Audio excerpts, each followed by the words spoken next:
I want to swap over to why Donnell Edwards is here and Trevor Alston is here. We're going to talk about On the Fly Waste Solutions, which is a valet trash company. And somebody that's watching this, they're going to say, well, how did you guys build and start from scratch, from zero to almost $1 million company, right? And two people who look like you guys, a lot of people wouldn't think that they can do that. So, starting with you, D, what inspired you to start this? How did it all begin? And let's start there. All right, so it's a pretty long story, but I'm gonna do my best to sum it up. I would say it really started with my brothers. As I told you guys, I made a move out to LA after living in Orlando for a while. And like most people, my mindset was to pretty much climb the corporate ladder at a job. I was working at Toyota selling cars, and I just got sick of doing that, working 60 hours a week. So I moved to LA, and me and my brother just got to talking about entrepreneurship, stocks, all these different um, ways to try to get out of our jobs. So then eventually COVID happened, came back, still had that mindset, tried to get into the business with another friend, not Trevor, but another friend. Didn't really And work out that when you well. said came back, you came back to where? Yeah, so I'm sorry. So I came back to Orlando. Okay. Yeah, so it was really supposed to be a vacation, like everything in LA was shut down, couldn't do much. So I came to Orlando. It was supposed to be for like a couple weeks. Came up with an idea to do valet trash. I don't know if you guys heard of that, but it's pretty much door-to-door trash collection and junk removal. Um, I had the motivation, my partner didn't, so I ended up just doing it by myself at first, and then kind of build it out the brand a little bit. And then I got a call one day for a property, and I said I couldn't go. I was actually working like a quick little job at that time. So I called up my buddy Trevor here and I said, "Hey, I need you to go to a meeting for me. I can't make it." You know what I mean? And he was down in Miami, and this is why I love him to death. I love the story. He had just came in from Vegas, down in Miami. I'm in Orlando, 4 hour drive. He drives up. He's got long hair like my man Kevin Brown here, and my mom had to quickly braid it. Blah blah blah. He went to the meeting, absolutely crushed it, and the rest was history. And it was a ginormous contract. They kind of gave us just a portion of it at first. We went 7 days a week, 365, out there hustling, grinding, picking up trash. And they said, you So know what, so guys? let's keep that thought. So before that, it was just you didn't really have an idea to do this. It just kind of all kind of like came together where you had this one little conversation with someone. And then Mhm. how did the contract come into play? Like before Trevor even left Vegas and all this other stuff like that, Yeah, how did yeah, that yeah. even happen? I mean, really by the grace of God, but just just hustling, yeah, it's tough Well, to I mean, think about. So it I can see trauma there was behind those there eyes. was It there was was some a yeah yeah, it long was there was a days, lot of bro. I Right. can steps. see it. That's wild. There was a yeah, lot of steps before that came in. There was right. Donnell did a great job. Number one, creating our logo. Coming up with the brand itself. Um, and then creating a website, creating a social media.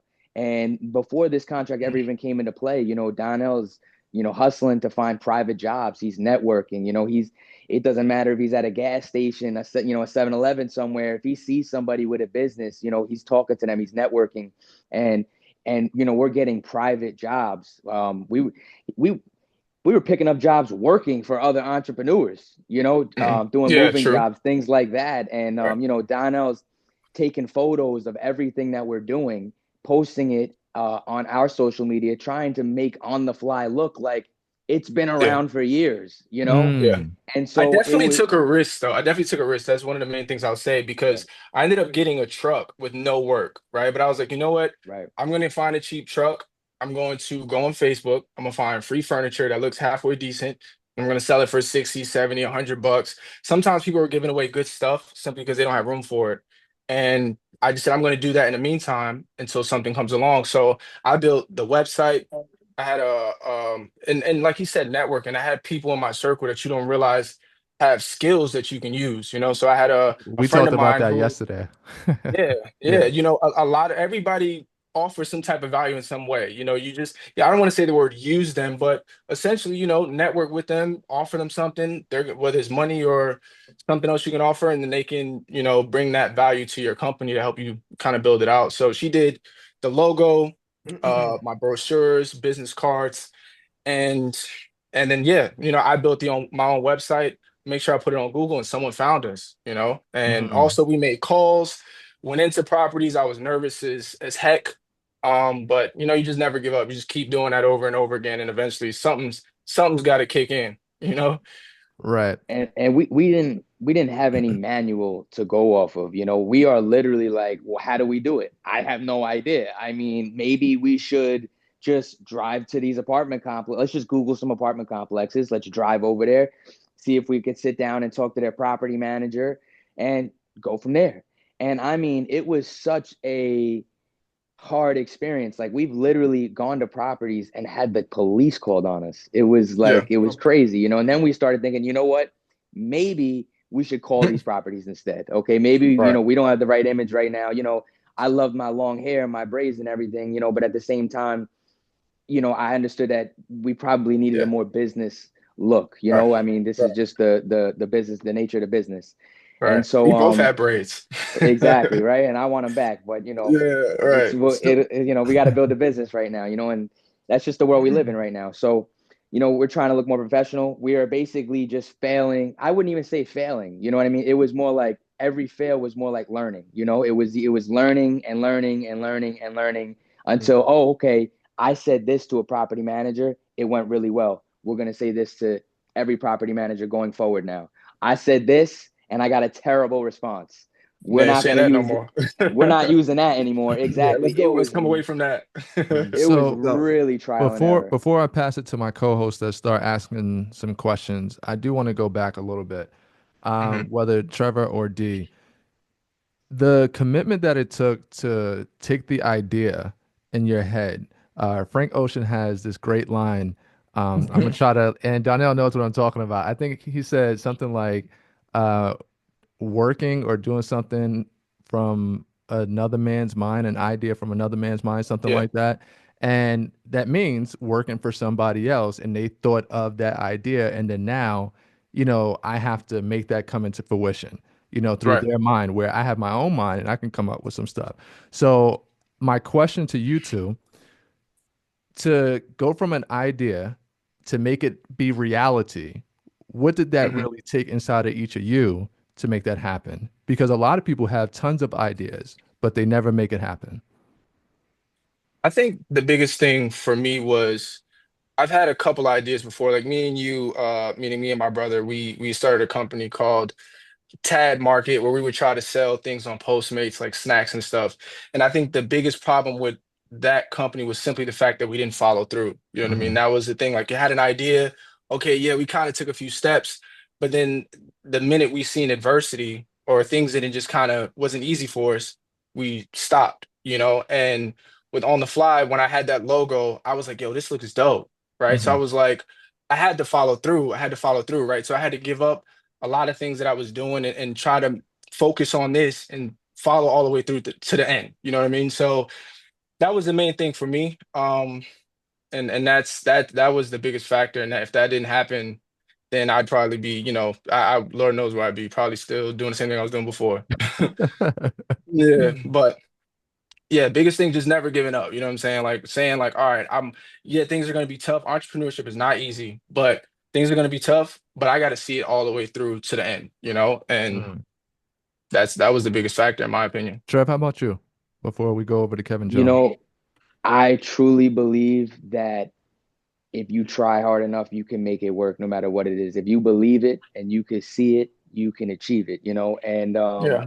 COVID hit. I like Donnell. I thought I was going to climb up the corporate ladder. I went from being a sign spinner at a company to being a salesperson to being a trainer and to an Yeah. associate manager, to area manager to a district District manager. manager. And I was just like, man, this is it. I'm gonna keep climbing these ranks, and I'm gonna until I can make a lot of money. And at the end of the day, it's like it didn't make me happy. I spent, oh my goodness, so many of my hours working for somebody else, making somebody else rich. I can see all the sales that I'm making. I'm making 7% of all the money that I'm making this guy. You know what I mean? Right. And it just, Mm, I got my family telling me, why do you work so much? Why do you work so hard? You got to take care of yourself. And but that's where I thought my future was. And when COVID hit, I lost the job. The business went down, and it was really a blessing in disguise because Donnell brought this idea to me, and I believed in it, and we had to make it work. You know what I mean? We had to Right. make it work. right.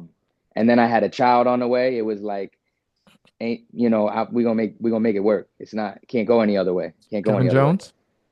Yeah. So, well, I'm just assuming that you guys knew each other before you guys got into business. So I'm assuming Hmm. you guys are. So, like with business and friendships, like how does that work? How do you guys navigate through that? How do you guys um kind of separate the two, or do you kind of, or does it affect your friendship? You guys being in business with each other? Great question. That's a great question. So I would say, listen, I've always listened to people that are, well ahead and have much more experience than I do. And, one advice I've always gotten from entrepreneurs is that you never, ever go into business with somebody else. You should always do it by yourselves. There is an exception to everything, and so 9 out of 10 times they say it's not going to work out. I do think that, we're the exception and we kind of got lucky.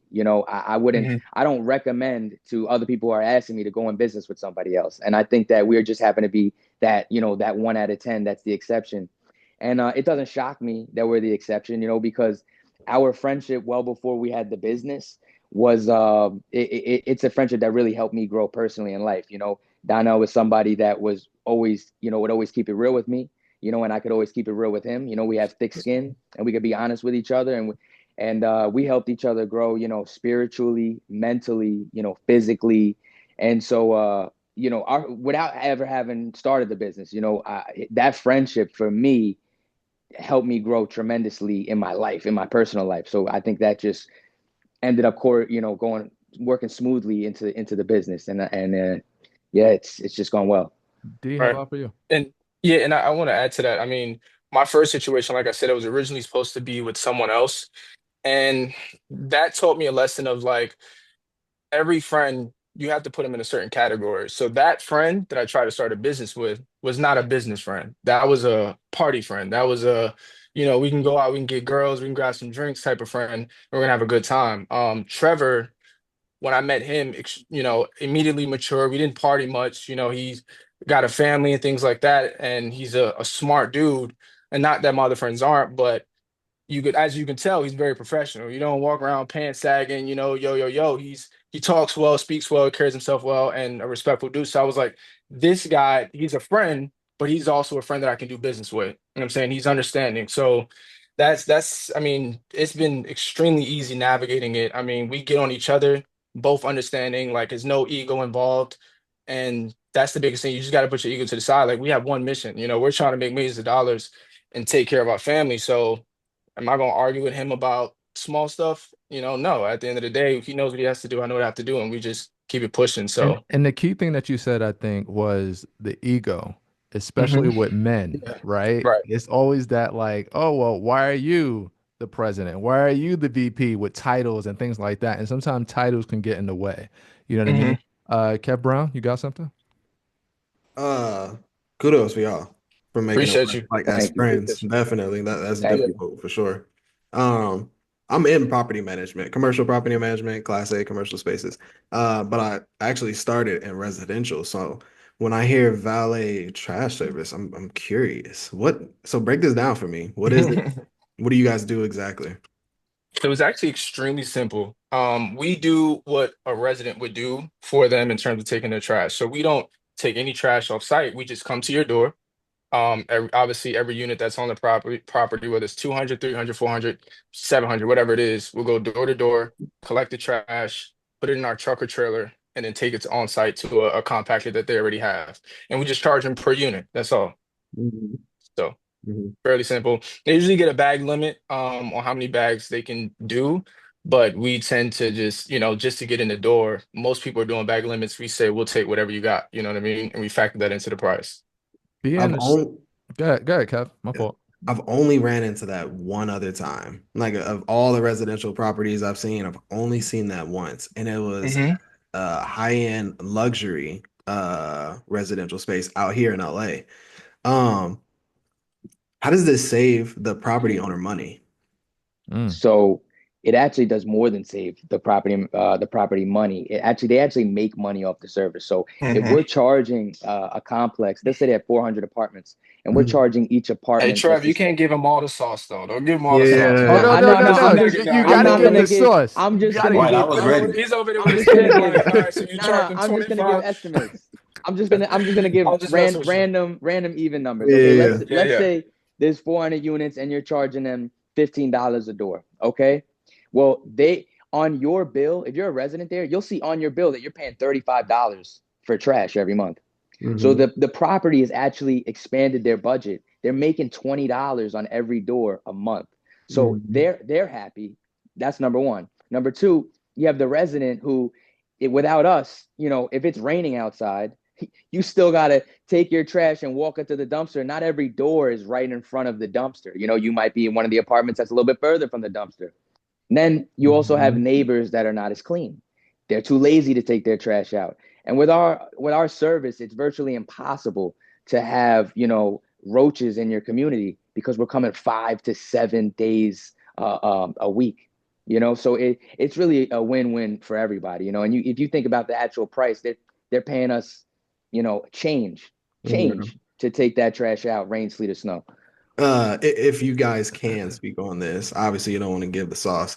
Uh, do you find more success with contracting a mandatory service for all tenants in that building, or if it's like subscription based, like the tenant has the option to opt in? Mandatory.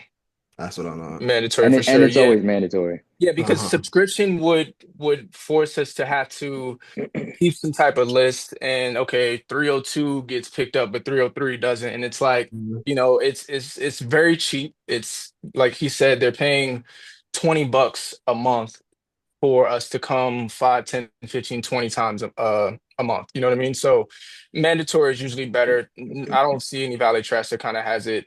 Because then even with condos, because they're actually home owned by the homeowner, that would have to be subscription based. You know what I mean? So we don't really do too much of condos either, mainly just apartments and resorts.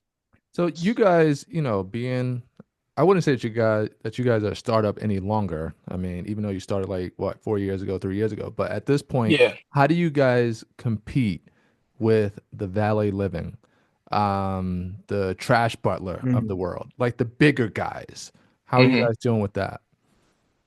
By being better, honestly. I mean, and the way I look at it, I mean, I have my thoughts. I don't know the owners of these companies, but I'm sure that they're not as hands-on as we are. I mean, it's impossible for them to be as hands-on as we are. Being that we're not as big, Right. me and Donnell, we are accessible 24/7. And if we need to go to a property, we will be there the same day to fix an issue that had happened earlier that day. But when we hire people, we're hiring, I feel, much more qualified people. A lot of times with the larger valet trash companies, you'll see a teenager in there. He's making pennies. He don't really care. It's not a job he needs. He lives at mom's house. And most of our employees are, people that they have bills to pay. They have kids of their own. We pay them a little bit better than our competitors, and so we expect them to do a better job. So we're not here to be the cheapest company. We're here to do the best job. So someone that's watching this who wants to start a valet trash company, they're probably thinking, what are some of the strategies to best scale the business? So Donnell, what would you recommend? Yeah, I would say just go ahead and start up a landscaping company. We got the valet trash covered. I wouldn't even worry about it. I don't know what to tell you. Listen, uh, I mean, to scale a valet trash company, I think it's actually beneficial that we're a smaller company because in Orlando, there's just so many apartment complexes that it's it's enough room for everybody, So you just got to start with one. That's the main thing. Like I said, with me and Trevor, we received part of a huge community. We went in, we obviously did a great job. We were hands-on. That's one of the main things when you start a company, you want to be the one doing most of the work so you can kind of understand the business. But once you do that, then you use that word of mouth and those connections to get the next one and to get the next one and so on and so forth. And once again, you get more comfortable with the industry and you get to learn the problems and how to solve them. Hmm. And yeah, and just pretty much just go from there. Just go from there. Now, Start with Kev one at a Brown, time.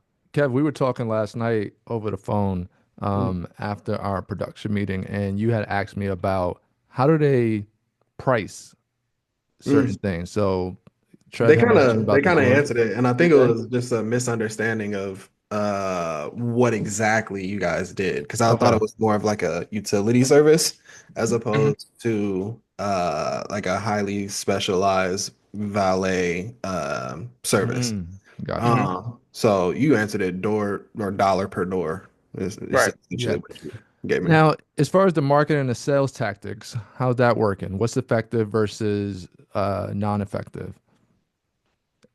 I mean, I wouldn't say we have all the sauce, you know. I mean, someone could start up a valet trash business tomorrow and think they have better ideas than us. And, you know, I Mhm. I think the biggest thing is really your hustle. You know, it's that you're getting up every day and that you're doing your Right. and that you're treating it like a 9 to 5 and you're actively trying to get more contracts. I mean, this is not something where, you know, you're gonna get a new deal every day. You know, you're Hmm. trying to get a deal or two or three or four or five in a year, Mhm. you know. So I mean, it's hard to keep your motivation up when you've been calling every day or you've been going into properties every day for a month and you haven't got one. You know, that Yeah. doesn't mean it's not working. You know, it's really about consistency. There's a lot of different strategies that you could do, whether that's calling, going in, advertising. You know, there's no specific manual to this. You know. Yeah, I would say, I mean, just to piggyback off what he said real quick, I think the biggest lesson that I've learned is going from trying to sell, sell, sell, and more so thinking, how can I build relationships with each community that I speak to? You know what I mean? Because mind you, these contracts that we get are 3 to 5 years long, right? So unless they're willing to pay a whole bunch of money to get out their current contract, we have to kind of wait a little bit to get to finally land that deal. So it's more so about constantly calling, being in their face, showing up to major trade shows and events, passing out flyers, bringing them donuts, bringing them cookies, and you may spend all this money to maybe get a contract or to get one next year. Like the one that we just recently added on, I spoke to her maybe about a year ago. And she was at another property and she called me 6 months later and said, hey, obviously she loved me so much. And she was like, hey, I'm over here at this property now. Can you do a proposal? I did a proposal and now we have it locked in. So Right. mainly just create relationships with all the people you meet. A lot of the property managers are women, you know what I mean? So you want to kind of go in there, be polite, and eventually if you do a good job, they remember you. You know what I mean? Mm. Yeah. For the next 5 to 10 years, what are some of the trends that you guys are looking forward to in your industry? Oh man, well, with AI coming out, I mean, Yeah, there's that's the you know first thing there I thought of too. there's really no telling. I mean, we're brainstorming honestly on what the future is going to look like. We have these conversations every now and then, you know, and I don't know what the future holds, but I know that we're brainstorming about it, and we definitely want to be the ones to come up with a great idea rather than Yeah. be the ones that are working in the past. You know, we're right now we're bringing new things to the table as far as the quality of work, and I think AI is definitely something to look into for any business. Is Yeah. I'm sorry, go ahead. no, go ahead. Yeah, well, what I was going to say is also too that something that I've been thinking and me and Trevor have spoken about, and we currently kind of have, is more so the tracking of the guys that are going door to door. I know like a lot of the times they get complaints about missed units for these apartments, and that's one of the biggest complaints with this industry that we do is that the workers are missing the units. If there's something that can kind of track, oh, okay, we've collected this and collected that, that'll be yeah, that'll be extremely helpful and innovative for they more people be likely to go with us because they like to see that stuff. I got one for you. They're called security services use them. They're called DTEX points. Essentially, they're Okay, just a QR code that you can right, print out a sticker about, yeah, got you. I don't know how to make a square about that big, put it at the end of Yeah, each hall. So that way they gotta scan it and take a Yeah, photo that proves, that they were gotcha. at least in this area. That's one thing. Yeah. Yeah, we've heard of it. It's the guy that calls us all the time, but we haven't implemented it yet. But that's the way I think the industry is going to go to where it's going to be if you Hmm. don't have Right. that, they're not even going Hmm. to bring you on. You know what I mean? That's going to be part of the Right. compliance to even work with them. As property managers, like we love reports. Uh, Hmm. and if you guys can provide that, honestly, it Yeah. helps you guys out too, hold your team accountable. Right. If you guys get uh, accidentally accused of something, you can Right. point to the Right. report. Yeah, Pull it up. Say, check this out. We ain't do that. I'm gonna exactly. pass it over to Rod. Roger. Yeah, I actually do have a question. This question is probably a little more about the money, and I don't want to get you guys' business, but I do have a question. So let's say, I It's sign always up to about get the this. money. Oh, it's Yeah, about the yeah, money. yeah. I knew that Let's question say was coming. I am running because I actually used to be a property manager in Florida and actually in Orlando and Tallahassee. Oh, And nice. so yeah, let's say I require your services, and I signed a 3-year contract. How am I Hmm. paying? Would I be paying for yearly or would I be paying for the whole 3 years up front?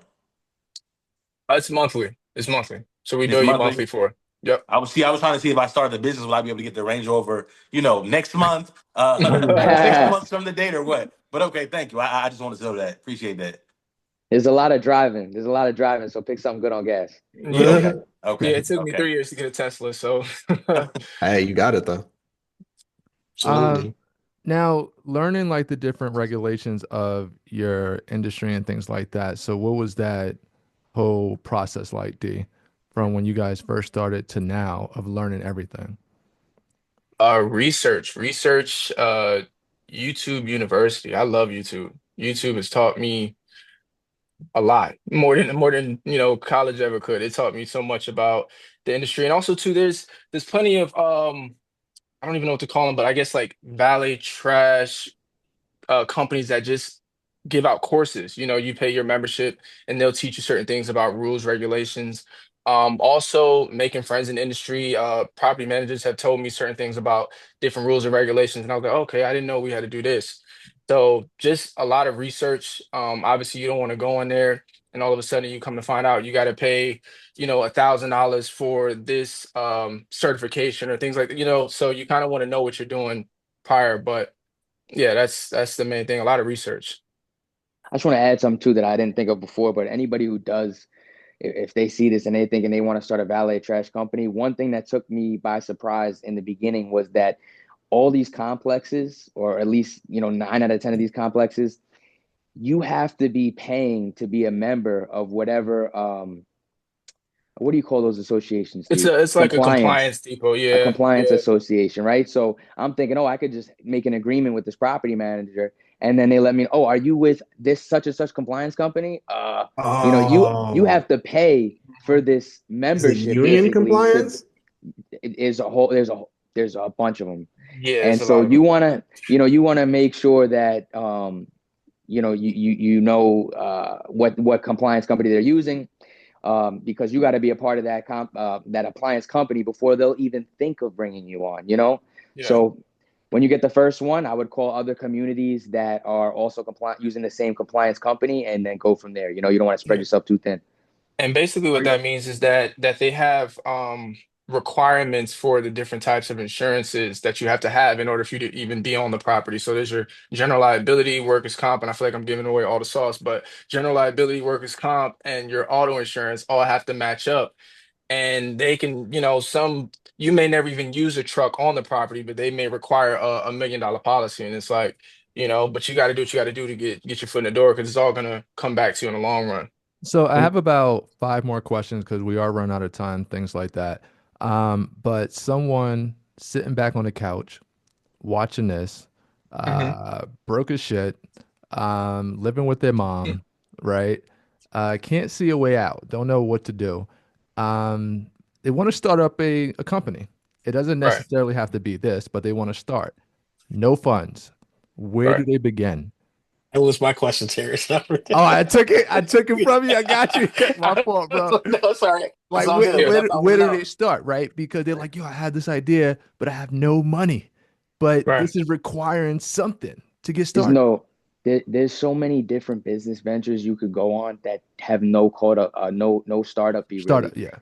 You could go over to Home Depot, get a credit card, okay, and they'll give you $2,000 credit limit. You can go get a My 200. credit is shit. I don't have Your credit anything. is shit, so you don't have no money and your Th- credit is shit. Well, okay, Well, but that's a okay, lot of people out here, That's man. usually how it Right. goes, right? okay. Right, That's right. It's how a it So lot is, of people right? out here. get a job, okay, get a job. I mean, I think we could all put aside, $40 a week, right? Put aside $40 a week, man. That's eating once or twice less a week. You put that aside, you can go get a mower for $200 and a weed whacker for another $100. That's $300. Now you just go knocking door to door and start getting some lawns to cut. And those Yeah, those are lawns that will come back to you, every 2 months. You can get subscriptions like that. You could do the same thing with power washing. If you don't have the money to buy a power washer, you could rent power washers. I see people out here that are going door to door and they're cleaning driveways for $20 a driveway. Who I mean, $20, it's not too hard to convince somebody, hey, just $20, I'll clean your driveway real quick. And you rent that power washer for the day or 2 days, and you can make yourself some money and start up a business like that. So for anyone yeah, who doesn't have any money, I would think of starting a business that has very little overhead, and there's plenty of yeah. them. And I even want to bring it to a step before that. I think what Trevor said is great advice, but I think it even before that, it starts with your mindset. You know what I'm saying? Like it really starts with your habits. You got to look at the things you're doing, where you're spending your money, what you're doing on your weekends. When you get off of work, are you throwing on Netflix or are you doing the research you need to do? So if you're sitting on the couch right now watching this, at least you're watching this, but if you're sitting on the couch, you need to get up and do something. You know what I mean? So that's what I would start with your mindset. You have to fix that first because if you can go ahead and start a business, eventually it's going to fail if the foundation isn't together. You know what I mean? So that's where you have to start. That'd be my recommendation. That was the first thing I started with was, like I said, when I moved to LA, that was the biggest mindset shift. And then from there, that I feel like that's kind of what has been keeping me going through. I've kind of been building on that. You know what I noticed? Like many people, when they get into business, they want to do the businesses or the companies that's sexy, right? And the things that Trev had mentioned when he said, "Oh, weed whacker and go get a lawnmower and stuff like that," those are dirty jobs. Those Right. are boring jobs, right? But on social media, it says those are the ones that's paying. Laundromats, valet trash, et cetera, et cetera, et cetera. You know what I mean? So, what do you guys think about that?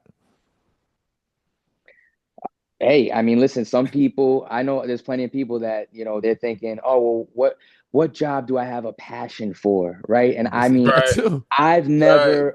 I can't relate to that because it's not about, oh, I have a passion for picking up trash every day for the next 2 years. Like I don't, that's not my passion. My passion is to make generational wealth. That's Right. my passion. So it has nothing to do about, how much I'm going to sweat out there or, if I'm picking up trash or not. It has to do with, is this going to make me a good living that I'm going to be happy with? Hmm. That was my Right. motivation. Right. Yeah. And also working for yourself too. I mean, at the end of the day, I'd much rather be picking up trash, doing a dirty job, working for myself when I want to, no boss above me, than to be doing a sexy job somewhere else. It's like Mhm. it's the freedom that comes along with it. So yeah, I do what I have to do so I can do what I want to do, regardless of what that may be. I don't care what it is. Yeah. Kev Jones, you look like you had a question, or maybe not. Yeah. No, I did. I got a Okay. couple. Okay. With you guys, like, did you have to, so I know you're a business, so did you like set up like your business like with like the government? Like, do you have to like pay taxes? Like, do you have like, Absolutely. like those Mhm. business checking accounts and all those things like that? Like, Absolutely. what was the process like that? Like, all right, so I want to start a business. I want to do it legit. Like, what's the first thing I need to do? Like, what do I need to do to get this structured to the proper way to where, I can make money legitly and, do what it is what you guys do. Yeah, I mean, the first step was obviously the idea. Okay, what am I going to do? Once you figure that out, okay, you come up with a name. You don't really need a logo and everything right away, but immediately once I came up with those two things, went and registered the business. And once I got the business registered, then I'm able to open up a business bank account because obviously I want to separate my business money from my personal. Then I opened up actually a few accounts. I saw something on YouTube, but I can explain that to you later. But once I did that, yeah, those are the main first steps. You need that because for tax purposes. Now, one thing I will say that I wish I knew at the beginning was that I don't know if you guys know the difference between being a regular LLC, sole proprietor, or an S corp. But as soon as you can, you kind of want to be an S corp to save your money some taxes. Big But taxes, yeah. right, you want to be able to get business credit cards. I was super excited the first time I got a business credit card and my business name is written all over it. I was like, wow, man, I feel like I made it. But yeah, definitely want to start doing the EIN portion as soon as possible, so that way you can, start getting credit and getting access to money if you need it. And most people see online from these YouTube gurus like, oh yeah, once you get EIN, you can go get a credit card. No, your personal credit still has to be good. So you have to make sure that's in order. And then, you have to do little trade lines and things like that, build that up. And then eventually you can kind of get those American Express and Chase credit cards to and access to more money. But long story short, get that EIN first thing as soon as possible. Because that's the social security number for your business. That's exactly what it is. So you need that. When you say trade lines, like the little ones, what's some of those little trade lines? Some trade lines would be things like for us, it would be like Uline is a big one for us because we order trash bags, uh garbage bins, gloves, all types of stuff through there, and we get it on a net 30, which basically means that they'll give us all of these items and we have 30 days to pay it back. And if we pay it back within that 30 days, then our credit score goes up. So you want some of those. Uline's a good one. Really anything can be a trade line for the most part. Some of them is automatic, and some of them you might have to call the company and say, "Hey, can you report our payments to Dun and Bradstreet, which is like a business credit bureau?" But you want them to report it to that. Um, so yeah, anything can be a trade line, anything that you're making payments to. Really, you just have to call it and set it up. Okay. Kev Brown, any question for you? What's the difference between or I guess the delineation between an LLC and an S corp, and why is it important? I really don't know. So it's a little complicated, but I'll try to make it as simple as possible. I'm not a CPA, I must throw that out there, but my understanding, which is basically so when you have a sole proprietorship and you have an LLC, essentially you and your business is one and the same. Any money that the business makes, you I make, see. and yeah, you're all one and the same. So you're gonna pay taxes, especially if you're just withdrawing money from the account to pay yourself, you're gonna have a hefty tax bill at the end of the year. Mhm. Versus if you're an S corp, you're actually more so of a shareholder now, and you're a W-2 employee. So I'm a W-2 employee of the company, and so is Trev. Even though we're owners, that's just how it is. So you kind of want to be separate from the business, Mhm. you know. Can you immediately file as an S corp, or are there metrics you need to meet or parameters? You can immediately file for an S corp. A CPA would be better to guide you on that because they do say you want to be at least making, I think, 50,000 a year. But some people say to do it right away. But Net or gross? the only metric is that you have to pay yourself a reasonable salary. So another portion to being an S corp too is that when you and a business is one and the same, you get taxed twice on your entire income. You get self-employment and you get another tax. When you're an S corp, your wages gets taxed twice, but then you can pay yourself a distribution, which only gets taxed once. So you're saving in taxes in that aspect. Hmm. But you have to pay yourself a reasonable salary because what people would do, say they're making $300,000 a year, they'll pay themselves a salary of 20,000. They'll get the double tax on that, and then they'll write themselves a bonus check of like 30, 40, 50,000. It's like the government's going to notice that you're trying to get around the taxes. So yeah, that's the best way I can explain it. But Now, S corp is obviously better. dude, you have mentioned like personal account and business account. Hmm. Correct. Why is it important to keep those separate and be like, tough on that idea to keep it separate? Because some people be transferring back and forth and all this other nonsense, but why is it extremely important to keep it separate?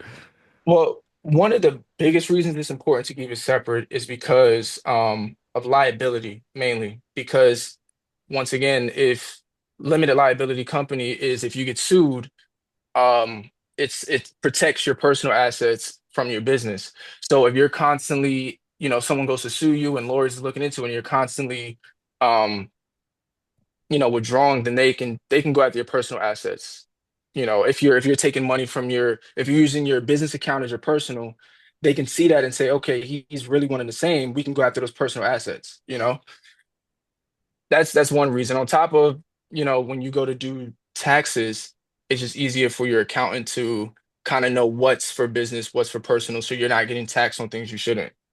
And you want to be disciplined. You want to calculate a reasonable salary, and you want to make sure that the business is earning, the portion that the business should be earning, because all that money is going to be reinvested into the business. And I'm sure there's a lot of people that see that money and don't have the same type of discipline to Right. leave it there, knowing that they got to reinvest it into the business. Right. So I have three more questions, and we're gonna wrap this up. And then Let's do it. I'm sure my co-hosts have some as well. But for me, I know I have three. One of my three before I go to Rod, then Kev, etc. Now, it's been times where I would talk to my brother, right? And he would say, "This is on the fly money." Right? We're talking about personal, Right. personal versus company. This is on the fly, but this is my money. And most of the successful people, the books, the rich people, they always say, don't allow your family, your friends, whoever to damage the business money. They might say, "Hey, I know you got it. I know you got 3 mil over there. Let me get some of that." How tough is it to be able to separate that as well when and you see, okay, I got $4 million over here, or if I'm Bill Gates, Microsoft got 20, I don't know, $125 billion, but Bill Gates over here, the person, or Donnell Edwards, the person, got 3,000. You Right. see, and that goes Hmm. back to my original question between the personal and the business, and like how tough is that to really separate those things where you see all of these assets and all this money over here. It's definitely tough, when people that you know and love are, they like, oh, I know you got money, come help a brother out, blah blah blah. But you They're gotta scratching like understand, that too, right? yeah, like, yo, I need to borrow a little something. But it's like at the end of the day, like it's all about you gotta stay away from the instant gratification.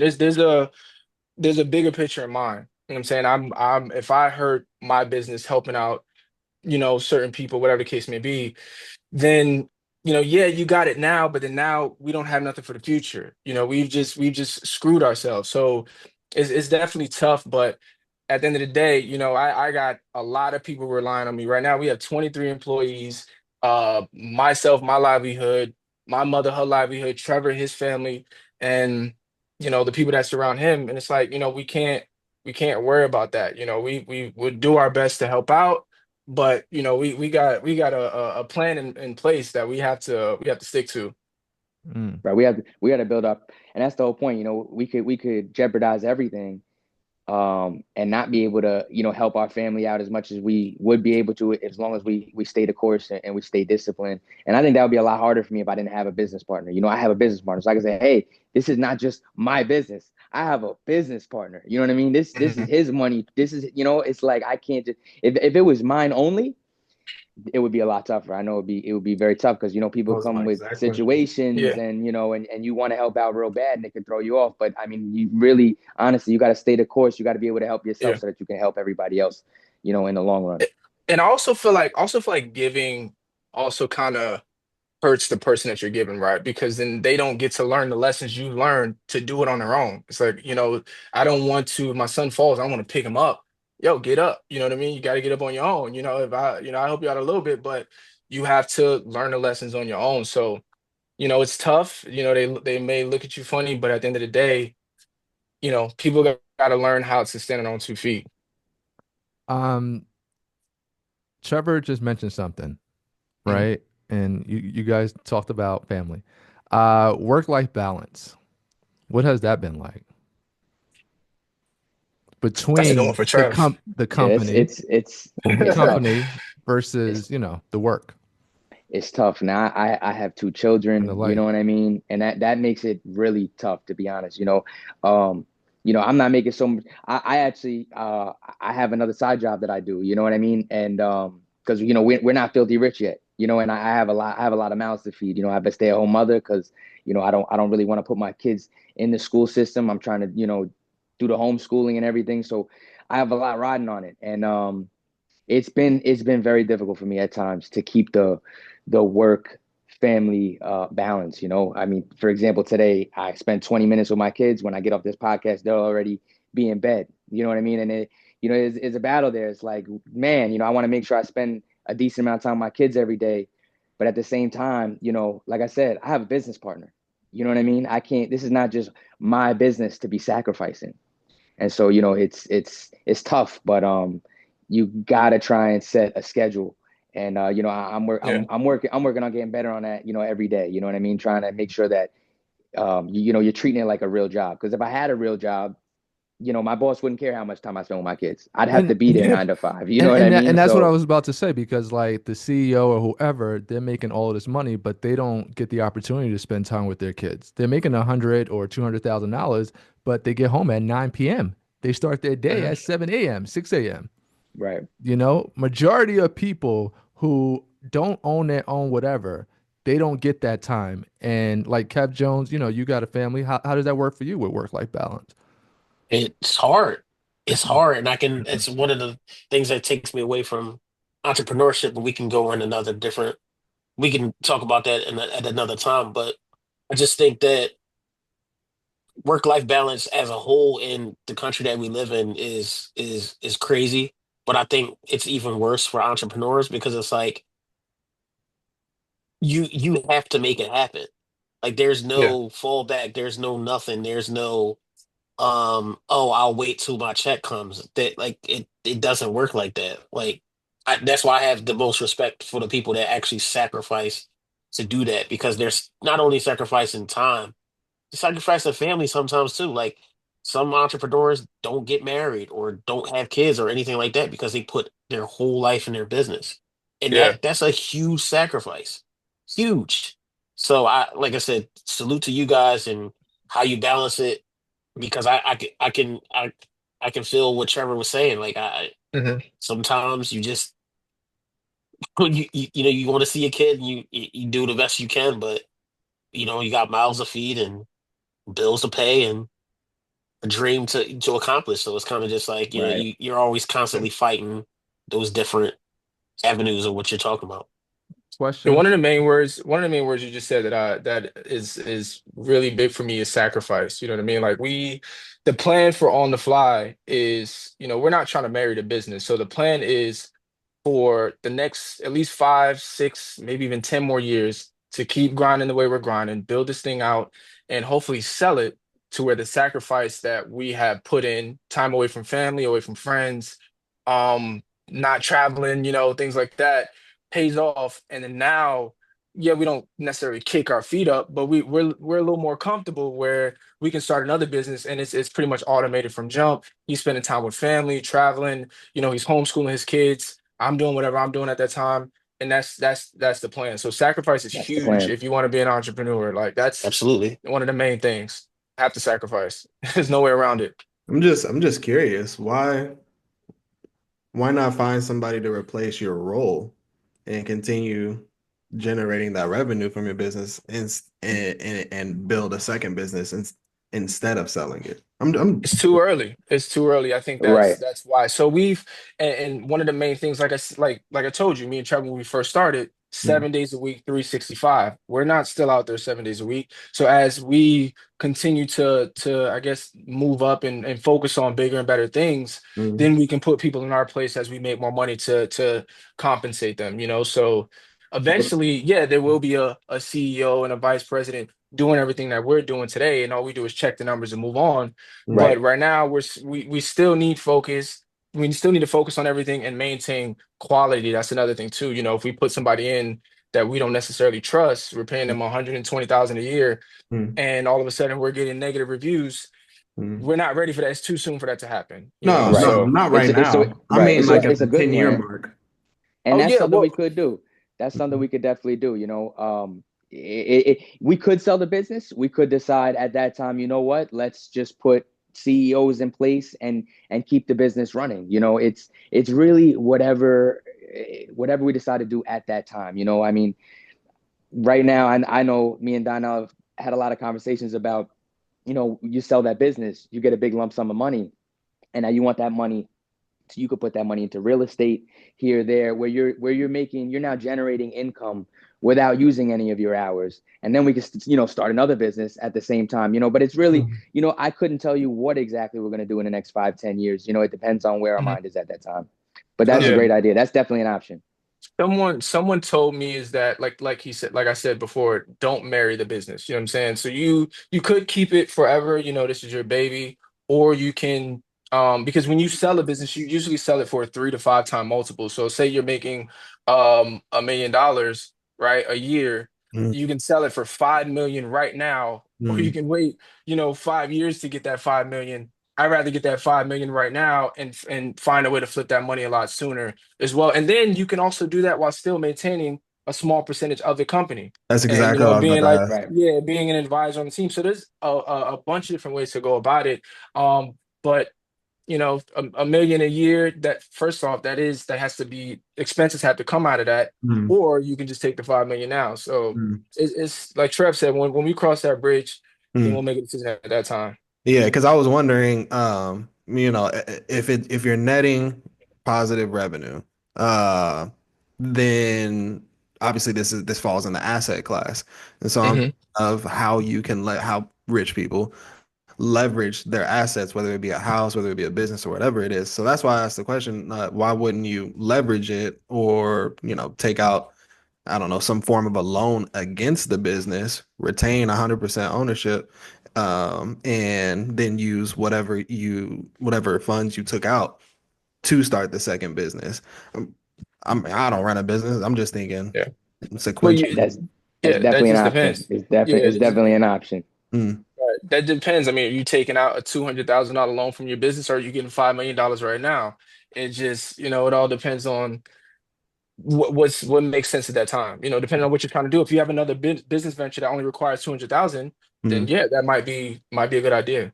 mm, mm, Um, that was a lot. That Yeah. was a lot. So for the next like 5 years, what are you guys worried about as far as, because they say, a business will start and then potentially fail within 5 years, I believe that's how it goes for some. So are you guys worried about that window at that fifth year, or you're just like, oh, well, we're good. We're Not not at worried all. about that. Okay. We're coming towards that fifth year, and we're Right. definitely trending in the right direction. mhm, The way it's looking for us, honestly, is that we're gonna grow larger and larger, year over year than the years prior. As we get more contracts, we're doing a great job. So unlike our competitors who constantly recycle contracts, we don't lose contracts. So as we get more contracts, that's more referrals that we have, and it should actually be easier for us to grow.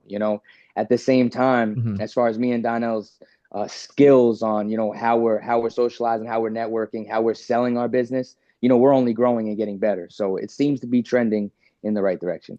But Trev, I mean, and I'm sorry, like I'm not a negative guy, and I'm Hmm. here. I mean, some people might argue that I You am sure? negative. That's what I was gonna say. Some people You might sure? argue that, but I want to see you do well, Trev. I want to see my brother do well. But if one of the contracts or both of the contracts say, hey, we're going to go in a different direction, right? Like right now, you guys are going after the bigger guys, Trash Right. Butler, Hmm. da da da, X, Y, and Z, and you're trying to take that contract from under their feet. If somebody happened to do that to you guys and there's no contracts, what position do you do, a strategy do you do to still keep the business afloat? So that's a great question. Okay. And when we're renewing contracts, we're not renewing it for a year. We're trying to renew these contracts for 3 to 5 years. And so when we renew a contract, our big contract for 3 years, me and Donnell know, okay, we got 3 years to try, and at least we gotta come up with these funds somewhere else, so that if we lose this, the business is not going to go under. And that's really the goal. So as long as we keep renewing these contracts for long term, we should be okay. And that's another part of not getting comfortable. We could renew the big contract for 5 years, get comfortable, and decide, let's just sit on the butts for the next couple of years. we can't do that because God forbid we do lose that contract. We need to have gained enough revenue in other complexes to be able to cover that. God forbid we lose it. I got Trev, I love you, right? Yeah. Like you're my brother, but that's not a strategy. That's just saying we secured it for 3 years, we're hmm good, and etc. But once you get to that third year, But that's what I'm saying. When you secure it for 3 years, you now have 3 years to continue growing and trying to gain more contracts. Like we have to be able to get enough contracts within that 3 years to cover that one contract you're talking about. God forbid we lose it. You see what I'm saying? what termination protections do you have? Because standard is 30-day termination for any services. Right. But I've seen as far as 90 days. Um, so how much time do you guys put into your contract if you guys are using your contract with these property managers, or are you using their contracts because obviously it's going to advantage them, or are you doing both? We're doing both. So So yeah. we send out a contract. They review it. They send us theirs. They want little things in there. Some of them want us to sign a contract that says they can cancel without reason at any moment. And we clearly don't sign that. We will never sign that deal. Number one, we're putting trucks on the property. Number two, we're putting trash bins on the property, which is also a hefty price tag, initial investment to get on the property. So usually the way it works is that if there is an issue, they have to give us a notice in writing saying you need to fix this. Then we have a certain Mhm. amount of time, 15 or 30 days to cure that issue. If we cure it, then that whole process starts all over. If we Hmm. don't cure it, then they can terminate it. And I mean, we're not doing our job. It's only fair. You know what I mean? So, and then also too, they have 90 days before the contract renewal period to either let us know that they don't want to renew. If they don't give us that notice, then the contract renews automatically unless we decide to negotiate for something else. You know what I mean? For either higher rate or something like that. Hmm. But that's usually a protection we have in place. If something like that happens in 3 months, we're obviously still going to get those 3 months of payments. We're saving up as well, right? So in case say we have a truck that needs to be paid off while we're still looking for other deals and contracts to make up for what we just lost, we have some type of, I guess you can call it an emergency fund, assuming that things Hmm. were to kind of fall apart. Good. But Dude, let's change the subject. I don't want to talk about that anymore. yeah. We don't want to manifest that. We don't want to Yeah, we don't manifest want to those eh, things. manifest that. that that We're right, manifestors right there. yeah, that right there is a pain point potentially, Yeah, it's right? part of But from business. It's part of yeah, it's business. part of But business, that's but good. That's good that you guys have those components in your Of contract. That's course, for sure. absolutely. We those are the main things we have to have in the contract. They try to, oh yeah, can We we will don't try sign the it. contract. Yeah, we don't sign contracts that we can't just cancel whenever. There's not a Mhm. single vendor out there that would. So I'm not even worried about it. We're not signing that, you know? Mhm. So um passing over to the floor to my team. Any last minute question that you guys want to ask these two gentlemen before we close? Yeah, I do. Um, everybody, e- everybody can't be an entrepreneur, right?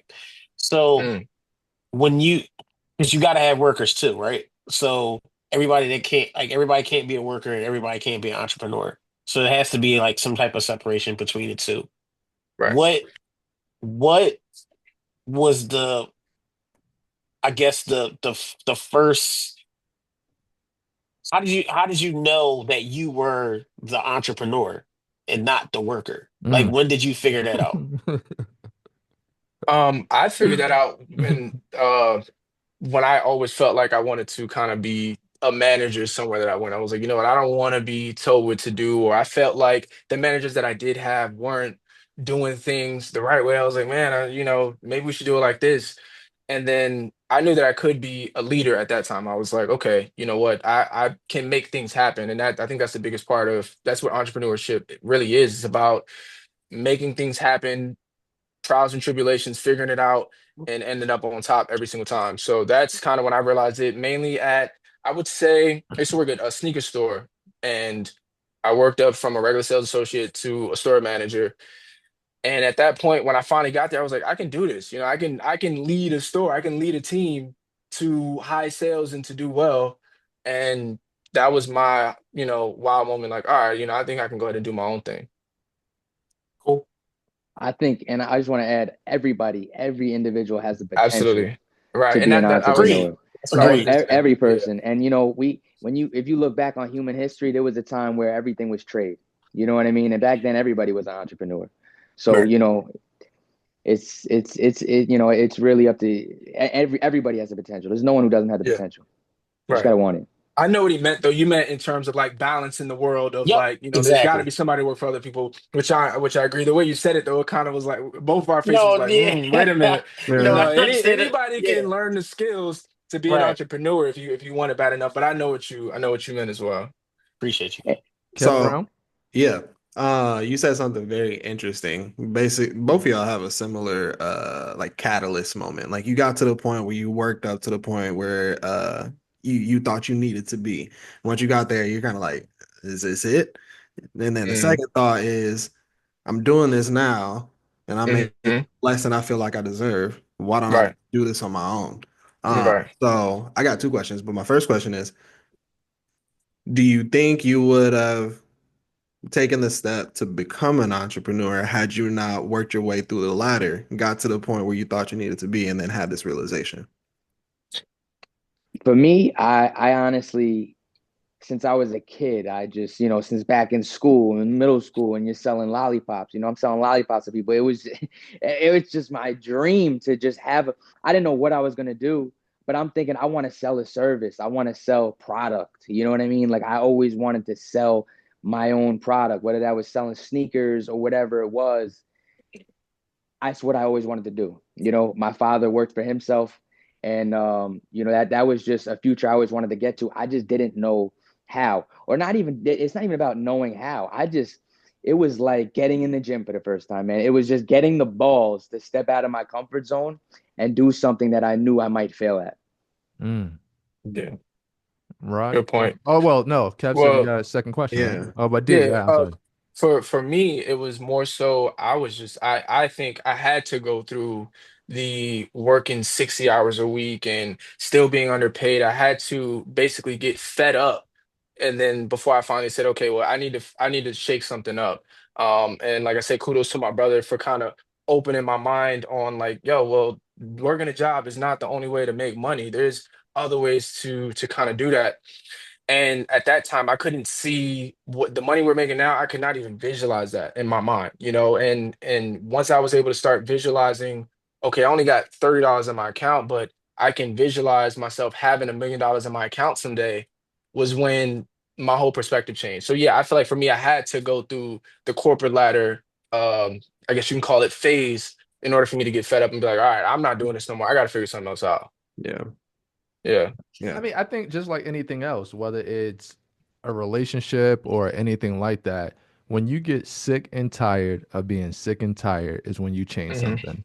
And Right. I think it's the same thing for working in corporate or working for somebody. You're like, yo, I can't do this hmm shit no more. Or Yeah. I don't want to do it no more. Kev, what's your second question?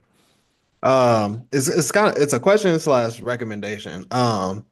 It is your target market residential, like multi-unit residential? Yes. Yep. Yeah. hmm Um, do you guys ever look into new construction? I'm talking like 6 months Absolutely. in advance. Absolutely. So we actually just added on a new construction. And I didn't mean to cut you off. I didn't know No, there you was good. more. If there, yeah. So we just added on a new construction. I am extreme. Well, we're extremely focused on new constructions now, because they don't have any contracts already in place. So it's obviously a lot easier to get into. Um, but absolutely. Now, the one thing is we're trying to figure out better ways to find out about those new constructions a lot sooner, Mm, rather than, okay, they're almost getting their CO, which basically means that they can start leasing out. Because then at that point, it might be a little too late. So we mhm, just got to find a way to kind of get that sooner. And someone mentioned to me that you can actually find a realtor who knows about these things, as mm, well as you could look up in the county and find out permits that are now being submitted to mm. start building. So we're gonna Honestly, look. I'll do y'all one better, man. I have a vendor, a Russian dude. He does janitorial for us. hmm Moved into the country a few years ago, like right after COVID. Got one of the biggest contracts, or one of the biggest buildings, in our Hmm. portfolio on contract. The newest, definitely the most expensive. Did such a great job with it that he basically gets everything that comes our way on the east side. Um, Damn, where else I going with that? Mhm. Uh, uh, uh, uh. Oh, yeah. All I was trying to say is new construction. If you can get in, oh, this is my recommendation. I found him at an industry event. So Hmm. I was going to get a crash course on common area maintenance expenses, and he thought it was a great idea to sign up for the industry that we were in, BOMA, um, Hmm. and show up to this. It has nothing to do with him and how he personally can make money, but he wanted to understand how it affected our books even more. But obviously, when you're part of an organization like BOMA or IRM, you meet all of these property managers and make all these connections. And Hmm. you guys know probably better than anybody else. All it takes is one person that knows what's going on, that works with the developer, that's a Hmm. project manager or something like that, and it's game. Right. Hmm. Right. And Roderick. Man, I have like maybe one quick question. I know you guys are talking about the profit, getting paid monthly, but You my back to the question money. is, yeah, my Damn, question straight back is, to it too. do you guys think that it would turn off your clients if you offered them a lower rate to pay yearly? So apartment complex, they usually have a budget set, and they make their budget, for the entire year before that year starts. I'm not in a property management team. I never have. Kevin might be better suited to answer that question.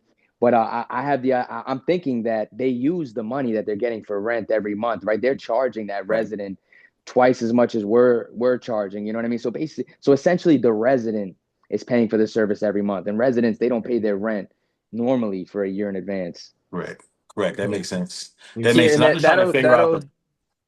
Go yeah. ahead. I'm sorry. I don't know if they would have, like Trevor said, it's like basically what you're saying, that they have that money in reserve to kind of give us up front, and then they're just recouping their own money throughout the year. I don't know if that is. I mean, it's a great idea, but I don't know if that's something that they would have, It's a that yes and reserve. a no. It depends on like how large the annual expense is. If it's not too difficult and you say I'd take a 25-30% savings if it were offered to pay annually. Um, Hmm. but you are right. That we do our budgets monthly, and depending on um if it's accrual based, which means they're tracking every month how it's moving in and out. Are we at a negative? Are we at a positive? If it's somebody like that that works on that kind of budget, yeah, they're not gonna do annual. And honestly, as property managers, we're gonna fight paying a lump sum as often Right. as possible. That makes sense. I'm just trying to figure out how we can get to the Range Rover quicker, but that makes sense. Definitely makes sense. I Um, like And, that. I and like that technically, they might upfront. I have to like that upfront pay. idea though.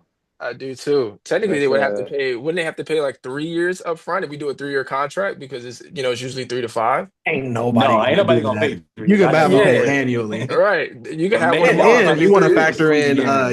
your annual increases as well. You don't want to be locked into a price for 3 years. You Right, want of to Yeah. be able to course. increase it. yeah. So to close out the show, this is what I'm gonna do.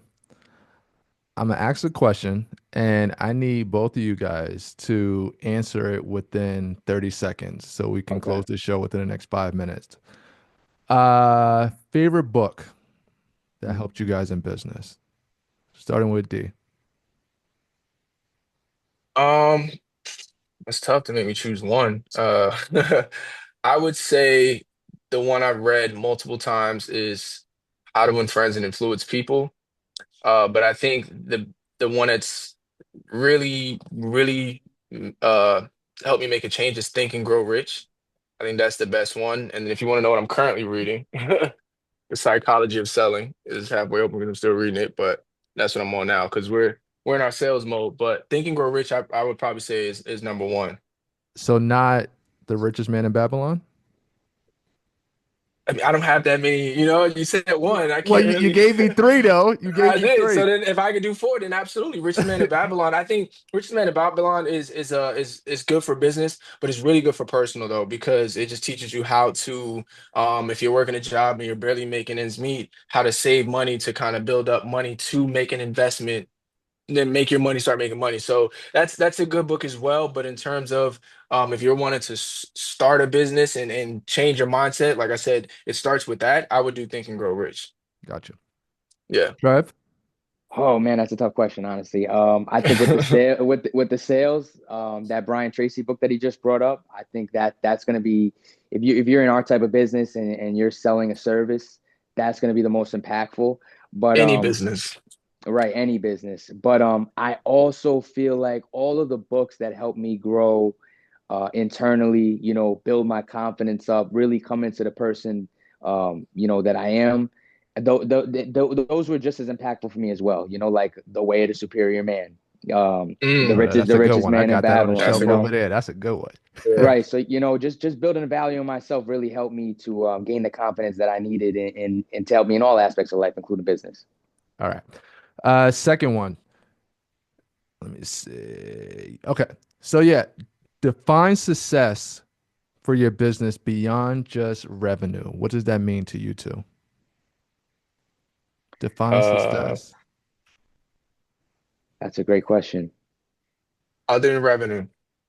Well, uh, it like okay, so I said earlier I wouldn't recommend to anybody to have a business partner, and that's because that's what all the entrepreneurs that have been doing these things and have a lot more experience than us, that's what they say, and I know that we're the exception, but it is a beautiful thing for me that every time we hit these milestones, that I get to share that with my brother who's experiencing that same win with me. Like there is Hmm.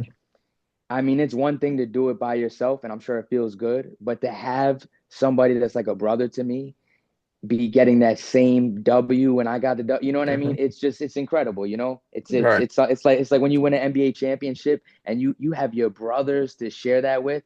That's Yeah. really the best thing for me. Trev, how many times have we had a Corona or you had your a Bud Light or something? We cheersing over the It wasn't no Bud Light, over definitely a face Corona.